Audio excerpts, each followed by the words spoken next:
Place a coin or other marker on the floor in line with the student's eyes. Maintaining focus on the spot on the floor should assist in maintaining the head in a neutral position.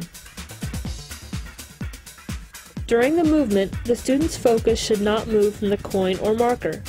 The student lifts the upper body off the floor in a very slow and controlled manner to a maximum height of 12 inches. Do not allow students to do ballistic bouncing movements. Do not allow students' eyes to look up on the lift. Do not allow students' feet to come off the ground. Do not encourage students to go above 12 inches. The healthy fitness zone ends at 12 inches and the computer will not accept scores beyond 12 inches. Excessive arching of the back may cause compression of the discs.